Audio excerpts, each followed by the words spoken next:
All right, good afternoon, everybody. Man, we have been promoting this session as the best session of the whole convening, so you're lucky to be here today. My name is Clarence Anthony, CEO and Executive Director of the National League of Cities. I'm here today to moderate a great panel focused on the future of work, wellness, and walkability at Water Street in Tampa, Florida. For those of you who don't know Water Street, Tampa, it's a new development in downtown that's known as the world's first well-certified neighborhood. And being a Floridian, I've had the opportunity myself to see this development and the impact that it has had on the community and the people that live in the community. So without further ado, let me introduce today's panelists. First, we have Mayor Jane Castor of Tampa, Florida. Come on up, Mayor. Mayor Castor has spent a lifetime of service in the city of Tampa, a native of the city of Tampa. First as a police officer, then as Tampa's first female chief of police, and finally as the 59th mayor of the great city of Tampa. Welcome, Mayor. All right, our next panelist is David Bevirt, Executive Vice President of Strategic Development for Strategic Property Partners, who helped to develop the whole vision and the concept around the project.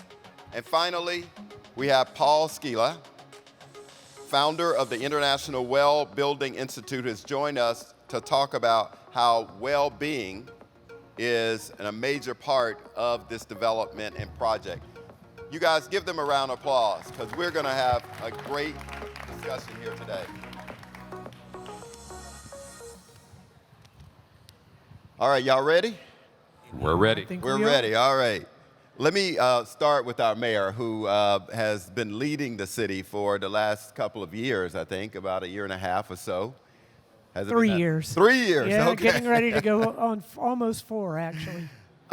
Let's start with the whole concept that I hear a lot nationally, this concept of a 15-minute city community in which people can access their job, recreation, transit.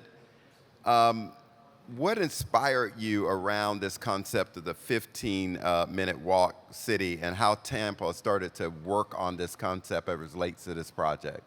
Well, it's actually a very exciting concept, and it's something that I feel we're very fortunate in the city of Tampa. We missed some of the boom that other cities experienced with the Austin, Charlotte, cities like that. And so we have opportunity right now to create entire neighborhoods, and we're doing that throughout the city of Tampa. We have neighborhoods all over West Shore area, our West River, Tampa Heights, Midtown, downtown, very vibrant urban core. And then right on the outside of that is Water Street, which was the first well-designated development in the United States. And it's really incredible. I know just a little bit of history on Water Street. Jeff Vinnick, who owns the Tampa Bay Lightning, we do have that title, Tampa Bay. I spoke to my good friend, the mayor from Denver, who I told him I got over our Stanley Cup loss about 10 minutes ago. But nonetheless, he's an incredible sports team owner. I would argue the best in the nation.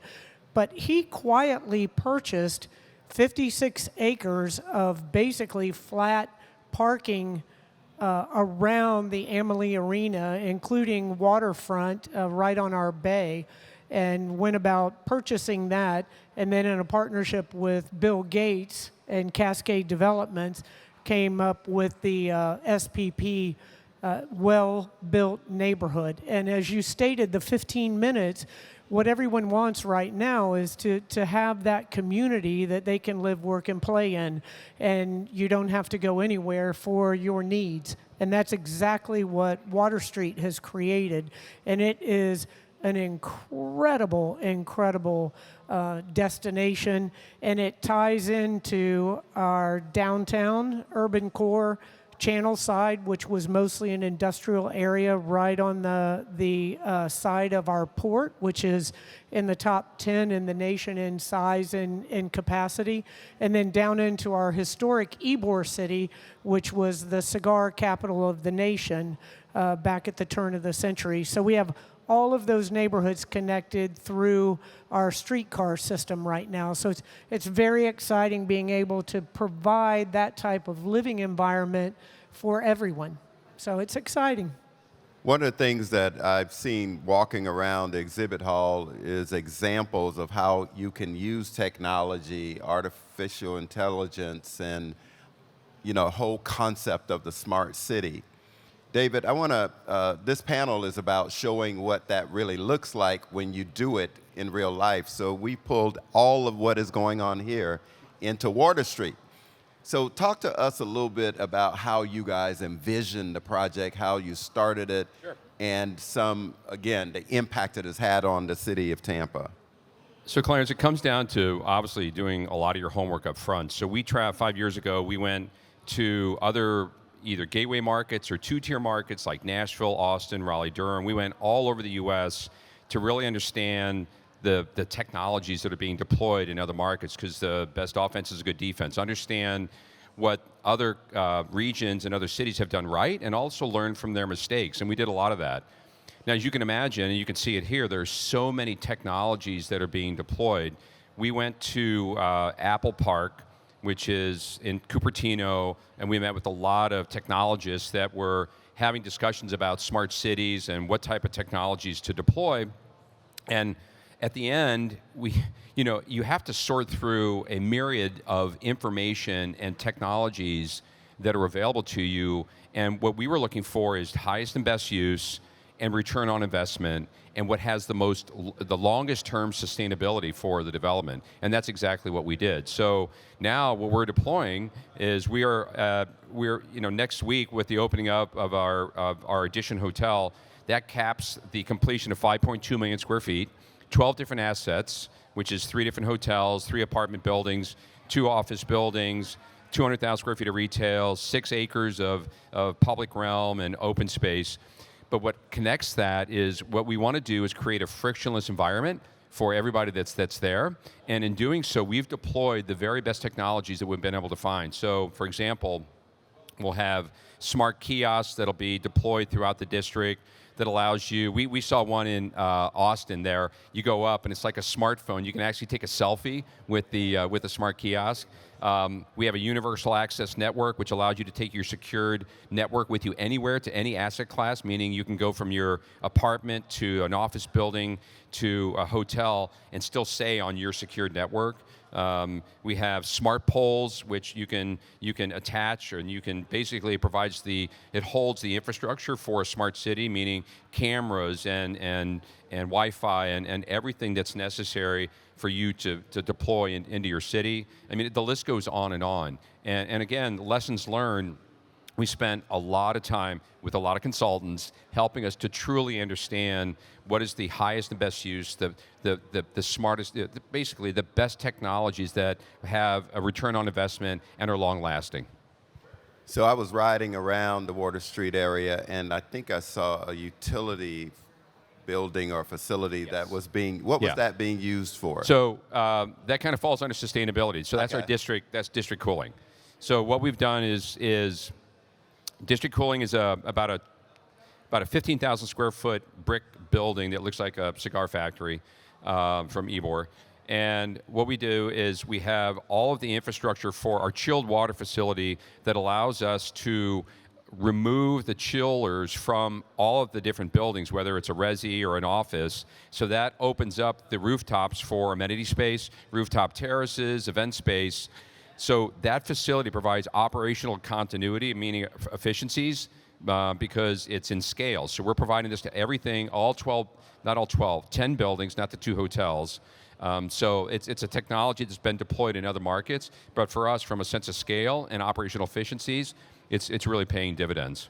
And I must say, I have attended in my time as mayor hundreds of ribbon cuttings, very fortunate in our community, and that one was the coolest for the chiller, because as we cut the ribbon, they opened up the garage doors and all the freezing cold air came out and they started playing Ice, Ice, Baby. It was a great ribbon cutting. Oh, but you know, the other generation, that's Yeah, Vanilla they're like, Ice. "What is that?" Yeah, what? Okay, anyway. You know, one of the things that I think local leaders would love to be able to do is connect the technology in being a healthy, in creating healthy environments. And I think the built environment is something we all talking about, and having the well-being of our residents. Focusing on the residents first, Paul, is something that you have been doing for years, and I think that this project gives us an opportunity to actually see both being connected. Now, how do you, in your work, seeing that this is the first certified project, how do you see this being used in the future for other developments? Oh, yeah, no doubt. Well, we've all heard of green building and focus on environmental sustainability. Our International Well Building Institute for the last 10 years has been focused on the other side of the sustainability narrative, the human or biological sustainability narrative in the built environment, to complement green building and focus on a well building effort. First 5 years, all research pulled in world-renowned Mayo Clinic, Cleveland Clinic, and hundreds of doctors of different disciplines, got them together with real estate professionals and started to understand the various design interventions across air, light, water, thermal, acoustics that have an impact on human health outcomes. This particular project, I'll take you back 8 years. Mr. Vinnick and I met, and he looked at the well building standard and said, you know, I get this for buildings. You can well certify a building with these parameters. Can we achieve this at a community level, at a city district master planning level? And in fact, this particular city district in Tampa, the Waterfront District, became the world's first pre-certified and ultimately certified city district, which is a third-party verification of the various inputs in the well community standard.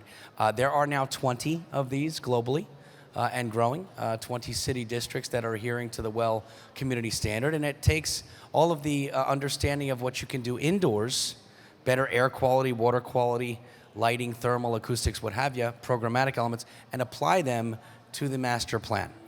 Strategies for reducing pollution, to better the air quality, lighting strategies to illuminate walkways but also reduce light pollution, strategies to incorporate filtered drinking water outdoors for residents, movement such as walkability, and it's been wonderful working with the strategic partnership team to bring this city to life, this district to life.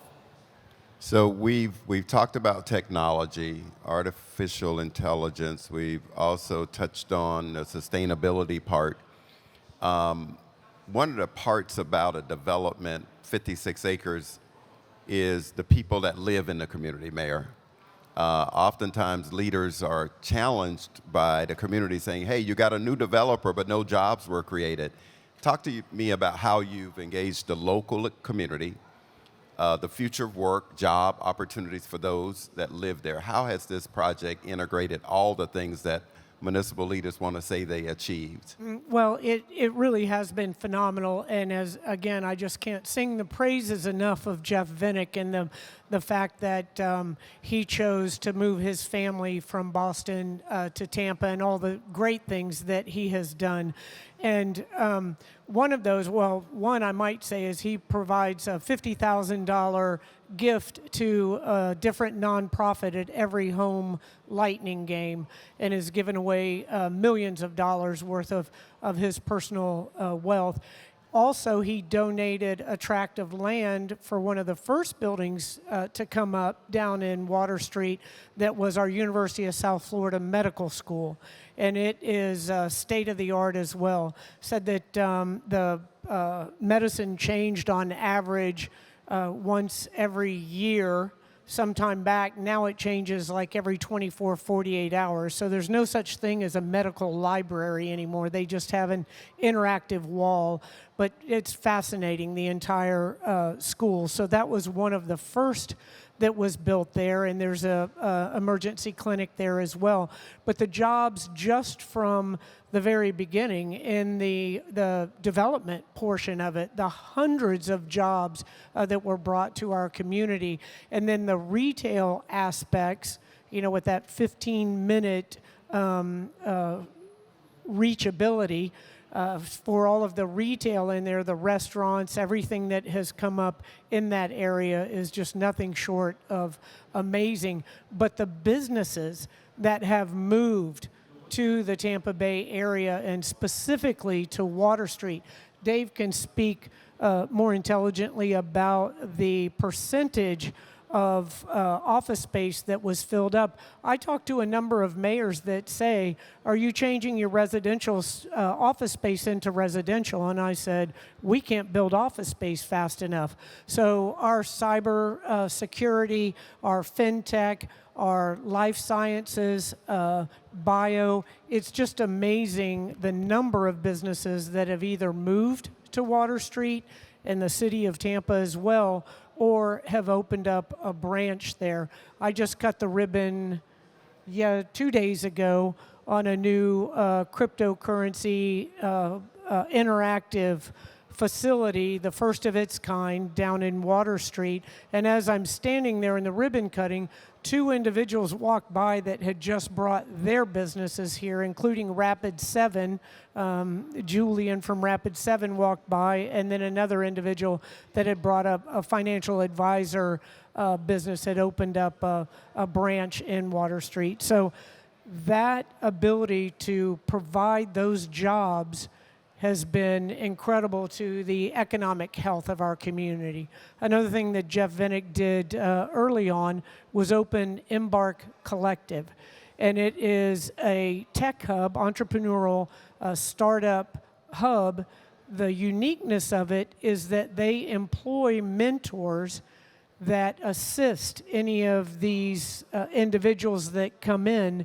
And it is run by Lakshmi Shenoy. He brought her in from Chicago, and she has well over 100 new businesses that have either started in Tampa or moved from other locations and have made their way in the past few years through that Embark experience. And so again, that just builds upon a strong economic foundation in the city of Tampa. So, David, you want to add on the jobs and the local engagement a little bit? Sure. So, Clarence, we're celebrating a lot of successes. I think a lot of it has to do with our incredible mayor. That's a good answer. It's the right answer, right? But no, seriously, we've had, Tampa's growth. If you compare us with other markets, two-tier markets, we're seeing this incredible growth as a result of, I will say, it's an influx of the population growth. So we're seeing, when you look at Florida overall, the EDC tells us it's anywhere between 900 to 1,000 move-ins per day into Florida and about 135 into Tampa Bay per day. So we have this influx of talent that's moving in. And I can tell you, Clarence, that talent is the number one thing that is bringing the companies there. It's the chicken and the egg. If the companies are there, the talent will arrive, and the companies will show up because the talent is already there. And that is so vitally important to the vibrancy of the Tampa Bay region and our continued growth. As the mayor points out, yes, we're seeing a lot of successes, but it's not just our development. We're seeing successes all over the Tampa Bay region. And a lot of this has to do with the fact that it's a great business environment.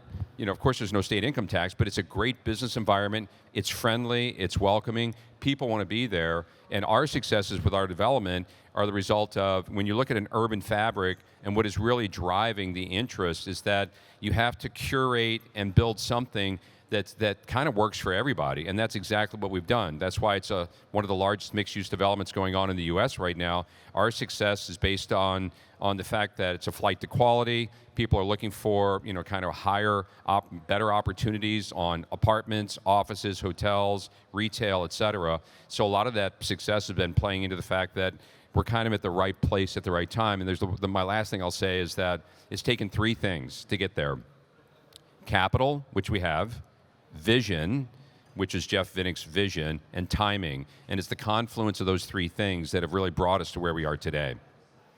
Yeah, and I'll also add great political leadership in a community. Just saying, I'm just trying to help. Hey, Paul, let me ask you something, because I think oftentimes people don't think of mayors and city leaders as innovative and pioneering, to be the first. Now, this is a pioneering project, and I think what we're going to see is city leaders all over America coming to visit Tampa and saying, show me how you put these three elements together. You know, again, the technology, the sustainability, and the job creation and opportunity for the local people. What are you seeing around the nation around this wellness concept being created by other municipal leaders? Yeah, well, we see mayors as leading. Clearly, the city of Tampa, with this opportunity and this canvas to create a community rated and city district, we recently launched a health safety rating for building portfolios, and I had the great pleasure to speak at the U.S. Conference of Mayors recently to announce initial achievements by several cities. The city of Miami, with Mayor Suarez's leadership, was the first to achieve the health safety rating for their public building portfolio. So now you get into courthouses and things like that. And pleased to say the city of Tampa, our host city here in Miami Beach, are now going through and reviewing the inputs and looking to get the achievement on public buildings. And as you get public buildings to adopt, private sector follows suit. We've seen great private sector adoption of the health safety rating. That's a subset of the full body of work of the WELL standard, but we're seeing mayors across the country really embrace this notion of health and well-being, and send that out to great message for all the patrons of any particular city. Residents coming into common spaces, moving into districts such as the Tampa district. The leadership comes at the mayoral level, and we're really pleased to see this. So if a mayor, elected official, wants to make this kind of commitment, what's the first step? Because that to me sometimes is the thing. You see a vision, but you got to take that first step. Right. You have to have the vision first, but then for me, it comes down to the partnerships, because you have to have good partners, and you have to have individuals that believe in the vision. And so that is critically important. And I'm not just talking about developments. Paul talked about coming down and meeting with the leaders at Tampa General Hospital, one of our leading trauma centers. And I personally have worked on a number of projects with John Corus on a wellness community concept in one of our lower income neighborhoods, and then also a medical district in that particular area that includes the USF Medical School, Tampa General Hospital, and a number of other medical facilities. So you have to build those partnerships, and you have to get that buy-in. Clearly, you have to find the funding. As David alluded to, Water Street is going to ultimately be over a $4 billion development in that area, just moving into phase 2 right now. But it all comes down to those partnerships and reaching out. And you never know what someone can bring to the vision until you meet with them and you ask. So it's critically important to build those partnerships and make sure that everyone's around the table when the decisions are being made to realize the vision. I also think that the question of the increase in terms of the development and the cost of creating such is a question that most municipal officials. Paul, anybody, is it more expensive, and is the cost-benefit analysis done that the return on investment is okay? Yes, the well building standard is now in 118 countries. We've got over 40,000 buildings that are well certified, as mentioned, in, I think it's 128 countries at this point, covering over 4 billion square feet. Here's the math. To build a well certified platinum building, you're looking at, in some cases, 1/10 of 1% premium. to normal construction, okay? The green building proposition, when it first started, 4, 5, 6% additional cost, about a 7-year break even on energy. It was difficult. The well building proposition is really not about more expensive decisions. It's about more intelligent, more informed decisions as we bring the health sciences together with the real estate community. Here's the flip side of this. When you look at rental rates, home sale prices, commercial leasing rates, years and years of evidence now, well-certified assets are getting anywhere between 4 and 26% premiums. Now, consider that is just pure arbitrage, okay? The fractional cost to create a wellness-enhanced space versus what the end user perceives to be a value proposition to have constant and passive health interventions that impact their respiratory, cardiovascular, immune, cognitive, digestive, and sleep health outcomes constantly. What we're doing here is using our real estate, existing buildings, new buildings, as a healthcare intervention tool to passively introduce prevention through the built environment, and in cases like this, through master planning. That's a huge, huge opportunity to reduce healthcare costs down the line, but also represents an immediate economic opportunity for private sector developers to look and say, why would I not build this well certified? It's clearly a third-party verification that's going to bring value, as folks will look at two identical value propositions and certainly say, well, if this one's going to enhance my health, well-being, longevity, that of my family, that of my workforce, if it's going to make my workers more productive, reduce healthcare costs, of course I would actually pay more for that. The cost to achieve this is fractions and fractions of 1% premium. And Clarence, if I can add to that, our development is validating wellness, and wellness is validating our development. And it's a true testament to what we're experiencing in the way of the narrative that we speak to companies and corporations coming from out of market or either in market that want to be at Water Street Tampa, because they understand once we educate them on exactly what wellness is, it's an aha moment. We had a very large technology company come in from Chicago about 8 months ago. The head of HR, all she wanted to talk about was wellness. That was it. And the fact is that for our development, now this is a new trophy office building, which is well certified. We're pushing rents to a new to a new level. We're setting records. We're getting rents now on new deals in the upper 50s. In fact, we just signed a deal the other day. It's $60 gross, which may not sound big for Miami, but for Tampa, that is a huge rent. It's the highest rent ever achieved. So it is truly validating our development through the wellness narrative, which we will continue to perpetuate into other buildings, into phases 2 and 3. Let's talk a little bit. We talk about the wellness, the climate impact. Climate change is something most mayors in America want to be able to address. Mayor, what are you seeing in terms of how you're implementing this program and your vision for climate and sustainability? Well, the implementation, this is just a great example. I talked earlier about, having that vision, that passion, but you have to back that up with the data. And that's what we're seeing with Water Street. And then when I came into office, I hired our first sustainability and resiliency officer for the city of Tampa, and focusing on that resiliency and sustainability, not only as the environment is concerned, but as our neighborhoods are concerned as well. And so we're making great strides. And the points that were made here about the well-being and the metrics of how that will be beneficial, I mean, we should all buy into it and wish for the wellness of all of our residents.